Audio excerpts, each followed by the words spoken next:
حضرت ابو امامہ رضی اللہ تعالی عنہ روایت کرتے ہیں کہ رسول اللہ صلی اللہ علیہ وسلم نے فرمایا، علیکم بقیام اللیل فإنہ دأب الصالحین قبلکم وہو قربۃ لکم الی ربکم ومغفرۃ للسیئات ومنہاۃ عن الاثم۔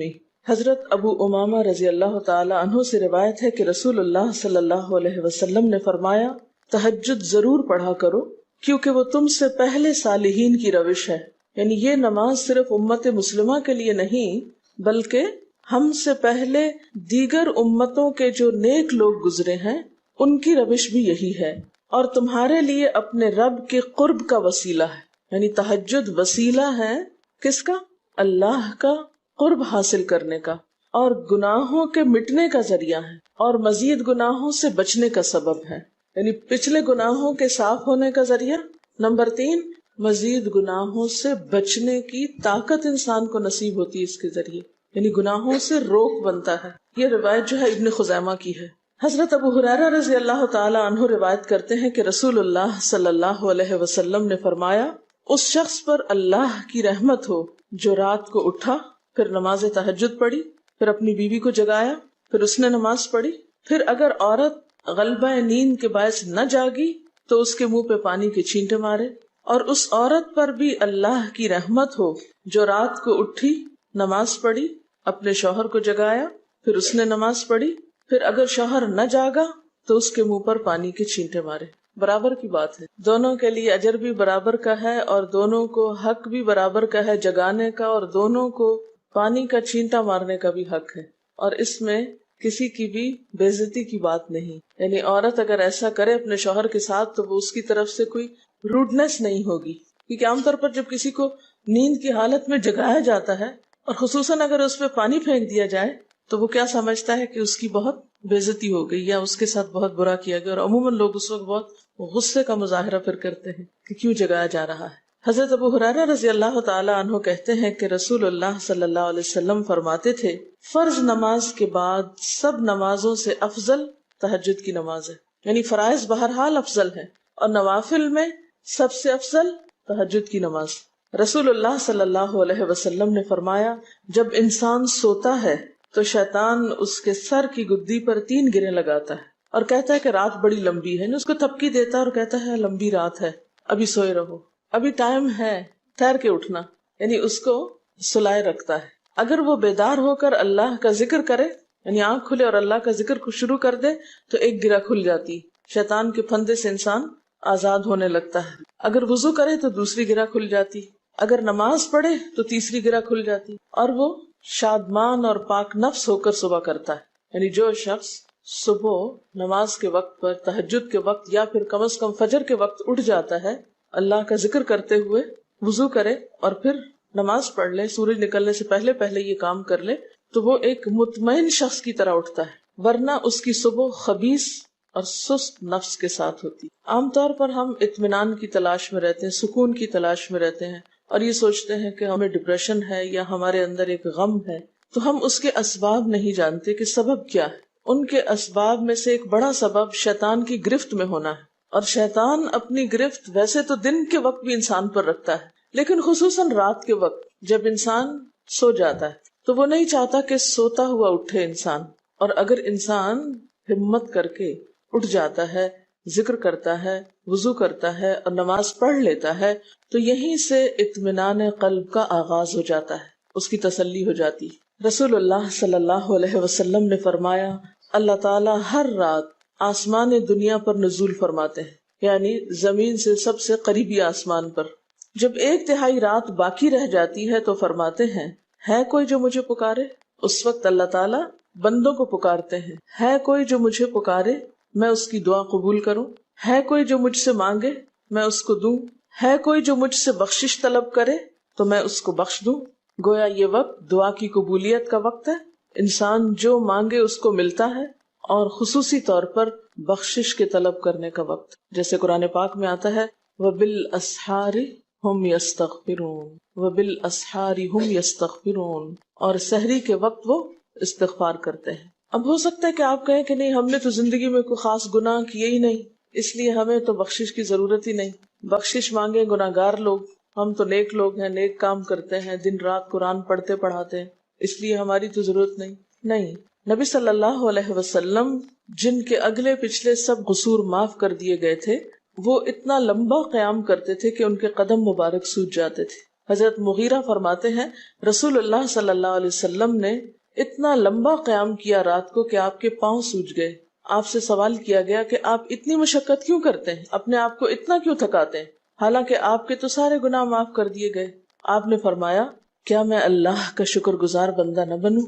یعنی صرف گناہوں کی بخشش ہی نہیں بلکہ نعمتوں پر شکر بھی واجب ہے۔ جہاں ایک طرف گناہوں کی بخشش انسان کے لیے اللہ کے قرب کے راستے ہموار کرتی ہے، وہاں اللہ تعالیٰ کا شکر ادا کرنا بندے کو اللہ کا قرب عطا کرتا ہے۔ اچھا، اب پہلی سنت میں آپ کو بتاؤں گی کہ اگر آپ تہجد کے وقت اٹھے ہیں تو سب سے پہلے آپ کیا پڑھیں گے۔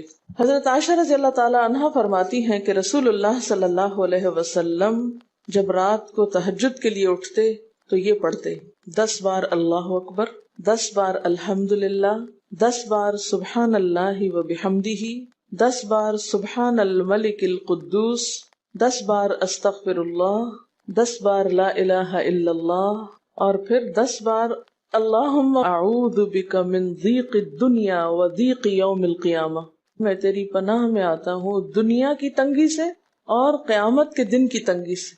اللہم اعوذ بک من ضیق ضاد یہ قاف من ضیق الدنیا و ضیق یوم القیامہ، یہ بھی 10 بار۔ اور پھر فرماتے اللہم اغفر لی واہدنی وارزقنی وعافنی، پھر وضو کرتے اور تہجد شروع کرتے، یعنی یہ بھی وضو سے پہلے آپ پڑھ لیتے تھے۔ تو آپ کیا کر سکتے ہیں، جیسے آنکھ کھلی یا بستر پر لیٹے ہیں تو بعض اوقات ایسا ہوتا ہے نا کہ انسان سوچتا ہے اچھا ایک سائڈ پہ سو کے اتنے تھکے ہوئے ہوتے ہیں کہ آپ ایک دم نہیں اٹھ پاتے۔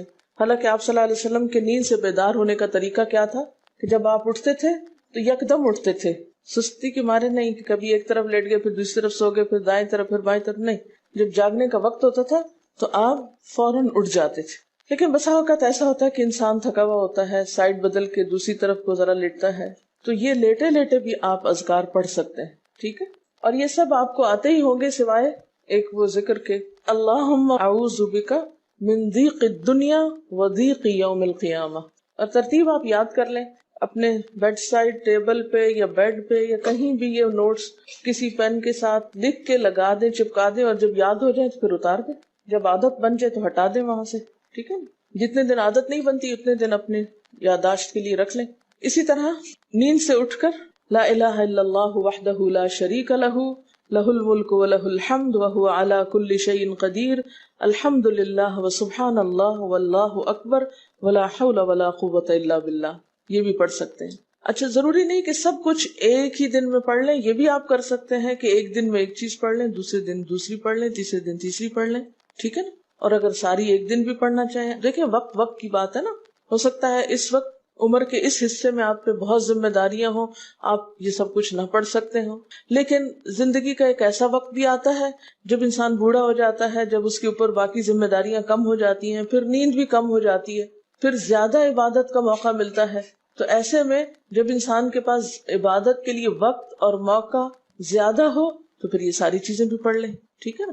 پھر اسی طرح یعنی یہ جو روایت ہے کہ جس میں آپ صلی اللہ علیہ وسلم نے فرمایا جو شخص نیند سے جاگے، اور یہ تہجد کے وقت ہی نہیں، اگر فجر کے لیے بھی آپ اٹھ رہے ہیں تو یہ دعا پڑھ سکتے ہیں، لا الہ الا اللہ وحدہ لا شریک لہ، اور پھر الحمدللہ وسبحان اللہ واللہ اکبر ولا حول ولا قوۃ الا باللہ، پھر کہے اللہم اغفر لی، پھر کیا پڑھے اللہم اغفر لی، یا کوئی اور دعا کرے تو قبول ہوگی، اور اگر وضو کر کے نماز پڑھے تو وہ بھی قبول کی جائے گی۔ صبح اٹھتے ہی اللہ کی تعریف، اور آپ کو معلوم ہے کہ یہ جو چوتھا کلمہ ہے نا لا الہ الا اللہ وحدہ، اس کو دعا بھی کہا گیا، حالانکہ اس میں صرف اللہ تعالیٰ کی حمد و ثنا ہے، اور یہ یوم عرفہ کی دعا ہے۔ حدیث میں آتا ہے کہ مجھے اور مجھ سے پہلے انبیاء کو اس دن کی جو بہترین دعا سکھائی گئی یعنی یوم عرفہ کی دعا وہ لا الہ الا اللہ وحدہ لا شریک لہ، حالانکہ اس میں مانگنے کی تو کوئی چیز ہی نہیں، صرف اللہ کی حمد و ثنا ہے۔ جیسے حضرت ایوب علیہ السلام نے کہا تھا انی مسنی الضر وانت ارحم الراحمین، مانگا کچھ نہیں،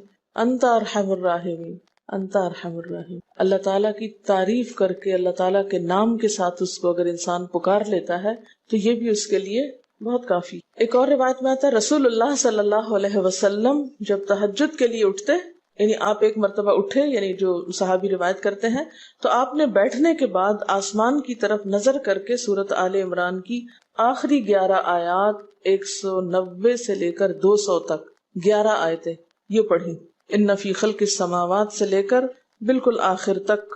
یعنی ضروری نہیں کہ کھڑے ہو کر آپ آسمان کی طرف دیکھیں، آپ اٹھے ہیں، چارپائی پہ بیٹھے ہوئے ہیں، ابھی وضو کے لیے نہیں گئے، بیٹھ کے آسمان کی طرف دیکھ کے پڑھ کے پھر اٹھ سکتے ہیں. اب اس میں آپ دیکھیں نا کہ انسانی نفس کی بھی ایک رعایت ہو جاتی ہے. لیٹے لیٹے آپ نے ایک ذکر پڑھ لیا، بیٹھ کے آپ نے دوسرا پڑھ لیا، پھر آپ وضو کو چلے گئے، تو اس میں وہ جو ایک طبیعت کی کسل مندی ہوتی ہے وہ بھی ساتھ ساتھ اللہ کے ذکر سے دور ہوتی جاتی ہے، اور ایک سٹیپ کے بعد دوسرا سٹیپ لینا بھی آسان ہو جاتا ہے. اچھا، اس میں آپ دیکھیں حکمت کیا ہے کہ آپ صلی اللہ علیہ وسلم نے کیا فرمایا کہ آسمان کی طرف دیکھ کے پڑھا جائے تاکہ اچھی طرح آنکھیں کھل جائیں. تو زبانی یاد کرنے کا مطلب یہ نہیں کہ آپ آنکھیں بند کر کے سوئے سوئے پڑھیں، کیونکہ بعض اوقات ایسا ہوتا ہے نا، آنکھ کھلتی ہے، ذکر شروع کرتے ہیں اور پھر پتہ ہی نہیں چلتا اور ذکر آدھے میں رہ جاتا ہے اور سو چکے ہوتے ہیں. اور پھر اگر آپ کو زبانی یاد نہیں ہوگی نا، دیکھ کے پڑھیں گے تو وہ الماری کی طرف ہی دیکھتے رہیں گے، آسمان کی طرف نہیں دیکھ سکیں گے، تو پھر سنت پوری نہیں ہو سکے گی. اور اسی طرح حضرت ابن عباس روایت کرتے ہیں کہ جب رسول اللہ صلی اللہ علیہ وسلم رات کو تہجد کے لیے کھڑے ہوتے تو اللہ اکبر تکبیر تحریمہ کے بعد یہ دعا پڑھتے: اللہم لک الحمد انت قیم السماوات والارض ومن فیہن ولک الحمد لک ملک السماوات والارض ومن فیہن ولک الحمد انت نور السماوات والارض ولک الحمد انت ملک السماوات والارض ولک الحمد انت الحق ووعدك الحق ولقاؤك حق وقولك حق والجنة حق والنار حق والنبيون حق ومحمد صلی اللہ علیہ وسلم حق والساعة حق اللهم لك أسلمت وبك آمنت وعليك توكلت وإليك أنبت وبك خاصمت وإليك حاكمت فاغفر لي ما قدمت وما أخرت وما أسررت وما أعلنت أنت المقدم وأنت المؤخر لا الہ الا انت. الہی تیرے ہی لیے ہے ساری تعریف، زمین و آسمان اور جو کچھ ان میں ہے سب کو تو ہی قائم رکھنے والا ہے. تیرے ہی لیے ہے ساری تعریف، زمین و آسمان اور جو کچھ ان میں ہے اس سب کی بادشاہی تیرے ہی لیے ہے. تیرے ہی لیے ہے ساری تعریف، تو ہی روشن کرنے والا ہے زمین و آسمان کو. تیرے ہی لیے ہے ساری تعریف، تو ہی بادشاہ ہے زمین و آسمان کا. تیرے ہی لیے ہے ساری تعریف. تو حق ہے، تیرا وعدہ حق ہے، تیری ملاقات حق ہے، تیرا کلام حق ہے، جنت حق ہے، جہنم حق ہے، تمام انبیاء حق ہیں اور محمد صلی اللہ علیہ وسلم حق ہیں، قیامت حق ہے. الہی میں تیرے سامنے جھک گیا، میں صرف تیرے ساتھ ایمان لایا، میں نے صرف تجھی پر بھروسہ کیا، میں نے صرف تیری طرف رجوع کیا، صرف تیری ہی مدد سے دشمنوں سے جھگڑتا ہوں، میں نے صرف تجھے ہی اپنا حاکم مانا.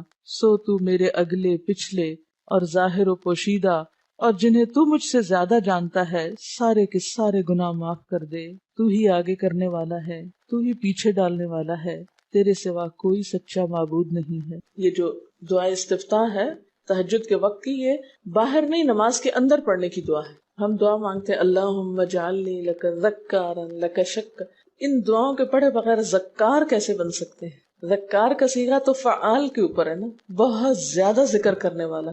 والذاکرین اللہ کثیرا والذاکرات. تو ذاکرات کیسے بن سکتے ہیں جب تک کہ یہ دعائیں زبانی نہ آتی ہوں اور اپنے وقت پر نہ پڑھی جاتی ہوں. ویسے بھی ذکر بہت اچھی چیز ہے، لیکن جو مسنون ذکر ہے اور جو نبی صلی اللہ علیہ وسلم کے طریقے کے مطابق ہے، جو اطمینان قلب اور خوشی اس وقت اس کام کو اس طریقے پہ کر کے نصیب ہوتی ہے، وہ اس کے علاوہ نہیں ہوتی. اگرچہ اس سے خوشی ہوتی ہے لیکن اس طرح کی نہیں نصیب ہوتی، اس طرح کا اطمینان نہیں ہوتا. آپ تجربہ کر کے دیکھ لیں، سنت کے مطابق زندگی گزارنا اور اپنی مرضی کے مطابق زندگی گزارنا، یہ دو مختلف لائف سٹائلز ہیں، دو مختلف طریقہ ہائے زندگی ہیں. دونوں کا امپیکٹ فرق ہوتا ہے، اثرات فرق ہوتے ہیں. اور یہ نہیں کہ یہ کوئی بہت مشکل عمل ہے، بہت مشکل کوئی نہیں ہے، ہم کر سکتے ہیں. لیکن بات یہ ہے کہ ہم کرنے کی کوشش کریں، ارادہ تو کریں. پہلے تو آپ اپنے آپ سے یہ پوچھیں ارادہ بھی کیا کہ نہیں، کیونکہ اگر ارادہ ہو گیا نا تو کام بھی ہو جائے گا. مشکل یہ ہے کہ ہم جب کوئی ایسا کام سنتے تو پھر سوچتے نہیں ہمارا تو حالات اتنے کٹھن ہیں کہ یہ عمل ہمارے لیے نہیں. ویسے بھی نفل ہے، کوئی بات نہیں، نہ بھی ہو سکا تو کیا ہے، یہی کہہ کے ہم چھوڑ دیتے ہیں چیزوں کو کہ نہیں.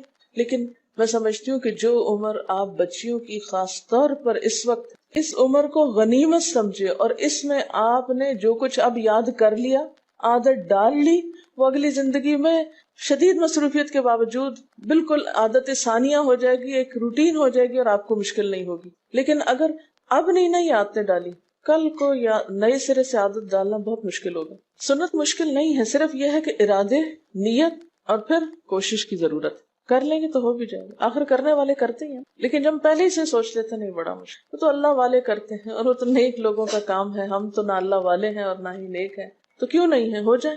اب آپ صلی اللہ علیہ وسلم کے تہجد کی کیفیت کیا تھی؟ حضرت ابو ذر کہتے ہیں کہ رسول اللہ صلی اللہ علیہ وسلم نے تہجد میں اتنا قیام کیا کہ اس ایک آیت کو پڑھتے پڑھتے صبح کر دی. ایک آیت پڑھتے پڑھتے صبح کر دی. کون سی آیت تھی وہ؟ ان تعذبہم فانہم عبادک وان تغفر لہم فانک انت العزیز الحکیم. ایک آیت کو اتنی دفعہ پڑھا اور پڑھتے رہے اور پڑھتے رہے اور پڑھتے رہے، اسی میں صبح ہو گئی. تو طویل قیام جو ہے ضروری نہیں کہ وہ صرف کس وقت ہو، کوئی لمبی سورت پڑھ کے ہی، چھوٹی سورت بھی ہو سکتی ہے، لیکن روح کے ساتھ، شعور کے ساتھ اگر آپ دوہرا کے بھی پڑھیں.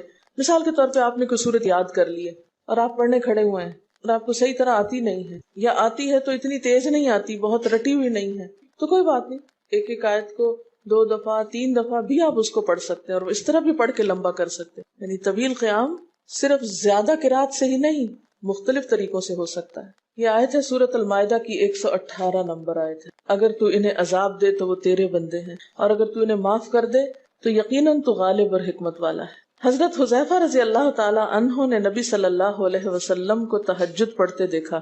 وہ کہتے ہیں سورۃ فاتحہ کے بعد آپ نے سورۃ بقرہ پڑھی، پھر رکوع کیا. آپ کا رکوع آپ کے قیام کی مانند تھا. ہماری تو کمر نہ ٹوٹ جائے. کر کے تو ذرا دیکھیں. میں نے زندگی میں پہلی دفعہ رمضان میں طویل رکوع اور سجدے کا موقع ملا. اس سے پہلے تو اس طرح کا سچ پوچھے کانسیپٹ بھی کوئی نہیں تھا، کیونکہ بہت سی چیزیں جب ہم پڑھتے ہیں تو ہم کہتے ہیں ہاں یہ نبی صلی اللہ علیہ وسلم کے لیے ہے، یہ تو آپ کی شان ہے اور آپ کا مقام ہے. ہم تو عام کمزور بندے ہیں. اصل میں ہم کمزور کیوں ہیں؟ اس لیے کہ ہم نے اپنی انرجیز بیکار باتوں میں بہت لگا رکھی، بیکار غم پالے ہوئے ہیں، بیکار مشغلے ہیں، بیکار گفتگویں ہیں. انرجی تو لگتی ہے نا. آپ فضول کی باتیں سوچیں تو کیا انرجی نہیں لگے گی؟ آپ لایانی چیزوں پہ کڑنا شروع کر دیں، کیا انرجی نہیں لگے گی؟ لگے گی. تو پھر آپ کے پاس کوئی تعمیری مثبت کام کرنے کے لیے نہ وقت ہے نہ انرجی ہے. پھر اس وقت تک آپ خالی ہو چکے ہوتے ہیں. رات کو دیر تک آپ اگر فضول گپ شپ کرتے رہے تو صبح اٹھے گا کون اور پھر صبح پڑھے گا کون؟ اور اگر پڑھے بھی تو کیا پڑھے اس میں؟ کبھی آپ نے سوچا کہ احادیث کی یہ جو کتابیں ہیں یہ ساری کی ساری صرف آپ کی گفتگو نہیں، آپ کے عمل کا بھی احاطہ کیے ہوئے ہیں، اور ٹوٹل آپ کی گفتگو یہی ہے. اور اگر ہم اپنی گفتگو کو دیکھیں اور ہماری باتوں کی کوئی کتاب تیار ہو، نبی صلی اللہ علیہ وسلم کی عظمت کو پہچانے، ہم اپنی گفتگو کا جائزہ لیں. اگر ہماری گفتگو بھی ریکارڈ ہو کر لوگوں کے پاس جانے لگے، لوگوں تک پہنچنے لگے، ہم عملی نمونہ کیوں نہیں لوگوں کے لیے؟ ہمیں دیکھ کر لوگوں کے عمل کیوں نہیں بدلتے؟ ہماری بات لوگوں پر اثر کیوں نہیں کرتی؟ کبھی سوچا ہم نے؟ صرف اپنی گفتگو کے آئینے میں ہی اپنے آپ کو پہچان لے کہ ہم کہاں ہیں، کون ہیں، کہاں کھڑے ہیں، لوگوں کے بیچ میں کیا باتیں کرتے ہیں، لوگوں کے پیٹھ پیچھے کیا باتیں کرتے ہیں، کہاں کس حال میں کیا کر رہے ہوتے ہیں. ہر شخص اپنے آپ کو خود پہچان سکتا ہے. کیا واقعی ہم اس لائق ہیں کہ کوئی ہم سے کچھ سیکھے؟ صرف اپنی گفتگو کے آئینے میں خود کو پہچانے. بعض اوقات کتنا بیکار بولتے ہیں، کتنا بے مقصد بولتے ہیں، کتنا ضرورت سے زائد بولتے ہیں. اس کا یہ مطلب نہیں کہ مصنوعی خاموشی اپنے اوپر مسلط کر لیں، کیونکہ پھر ہم دوسری ایکسٹریم پہ نکل جاتے ہیں. لیکن بامقصد گفتگو کتنی ہے ہماری باتوں میں جو واقعی فائدہ مند ہو، تو پھر ذرا روک بھی لیا کریں نا اپنے آپ کو. اپنے ساتھ خود ہی محنت کریں گے تو بات بنے گی. سوچیں تو احساس تو کریں. جب کریں گے تو انشاءاللہ کامیابی بھی ہوگی. لیکن پہلی بات تو یہ نا کہ ہم جو کچھ کرتے ہیں نہ اس کا حساب کرتے ہیں، نہ اس کے بارے میں سوچتے ہیں کہ ہم کر کیا رہے ہیں. ہمیں نیکی نہ کرنے کا موقع یا ہمارے نیکی نہ کرنے کا ایک سبب اور ایک بڑی وجہ ہماری انرجیز کا بیکار چیزوں میں استعمال ہونا ہے، فضول کی سیاست میں ملوث ہونا ہے.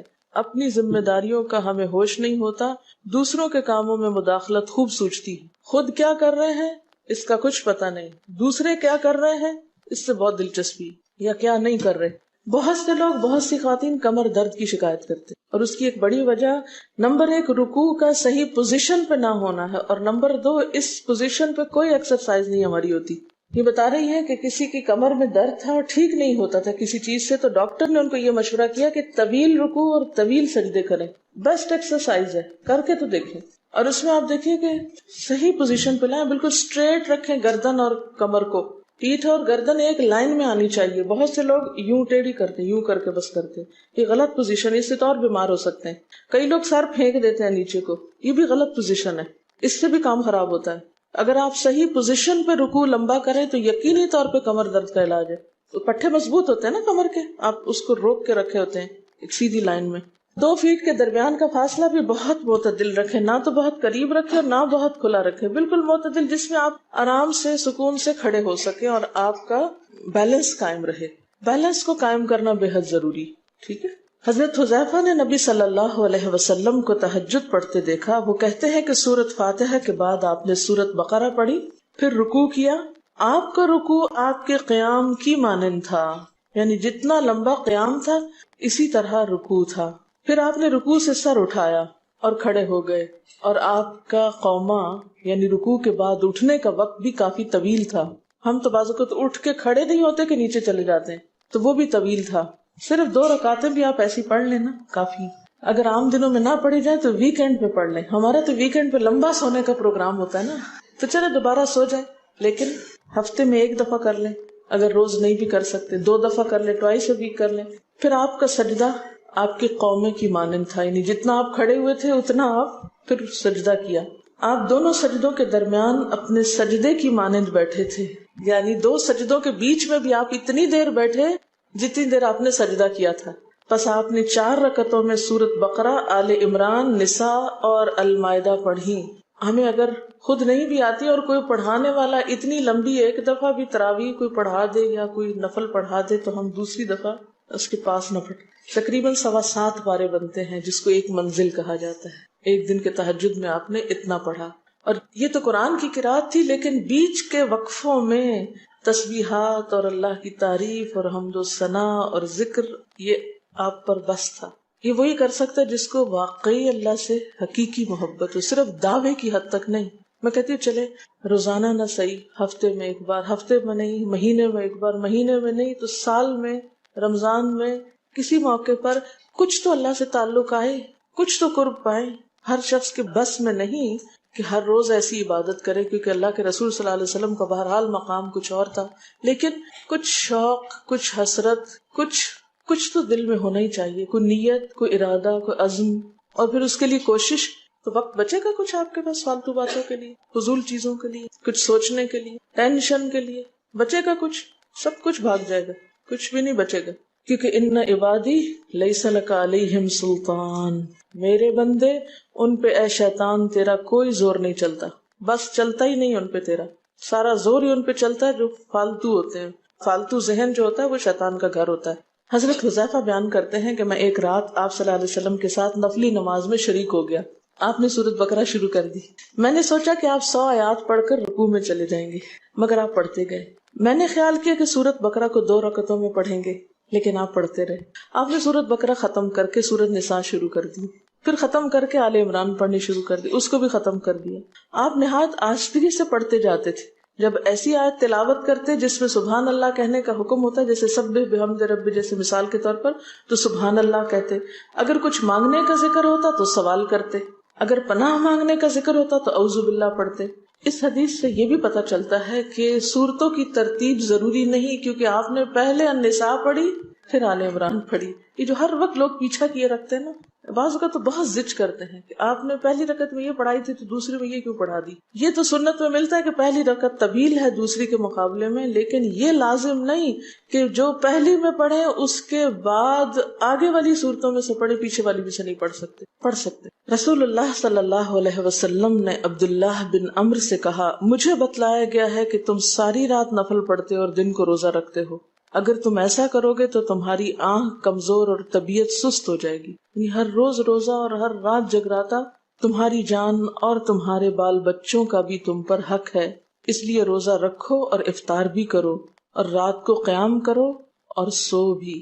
یعنی ساری رات تہجد پڑھنا یا نفل پڑھنا پسندیدہ نہیں ہے، رات کو سونا بھی پسندیدہ ہے۔ ہمارے ہاں 27ویں رات کو پوری رات جاگنا لازم سمجھا جاتا ہے، تو نبی صلی اللہ علیہ وسلم سے کوئی رات بھی پوری کی پوری جاگنا ثابت نہیں، کیونکہ اگر انسان صرف جاگتا ہی جاگتا چلا جائے تو وہ آسان ہوتا ہے، ایک دفعہ سو کے پھر اٹھنا جو ہے نا وہ اصل میں نفس کا امتحان ہوتا ہے، وہ مشکل ہوتا ہے۔ اسی طرح نبی صلی اللہ علیہ وسلم 3 دن سے کم میں قرآن مجید ختم کرنا پسند نہیں فرماتے تھے۔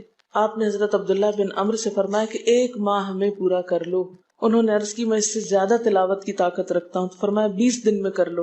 ان کا میں اس سے زیادہ کی طاقت رکھتا ہوں، فرمایا 7 دن میں ختم کر لیا کرو، اس سے زیادہ کی اجازت نہیں، یعنی وہ ایک منزل کر کے۔ صحابہ کرام چونکہ اس زمانے میں مصحف اس طرح تھوڑی چھپے ہوئے تھے کہ کتابوں کی شکل میں ہوں، جو قرآن تھا لوگوں کے سینوں میں تھا، یاد کیے ہوئے تھے، اور وہ یاد کیا ہوا کہیں صبح کے وقت الگ بیٹھ کے نہیں پڑھا کرتے تھے، وہ کہاں پڑھتے تھے؟ تہجد میں نماز کے اندر پڑھا کرتے تھے۔ اب یہ تو ہم لوگوں کی مشکل ہوگی نا کہ ہمیں آتا کچھ نہیں زبانی، تو پھر ہم دیکھ کے پڑھتے ہیں تو نماز میں پھر وہ مشکل ہوتا ہے، تو الگ رکھ کے پھر اس کو پڑھ رہے ہوتے ہیں، ٹھیک ہے۔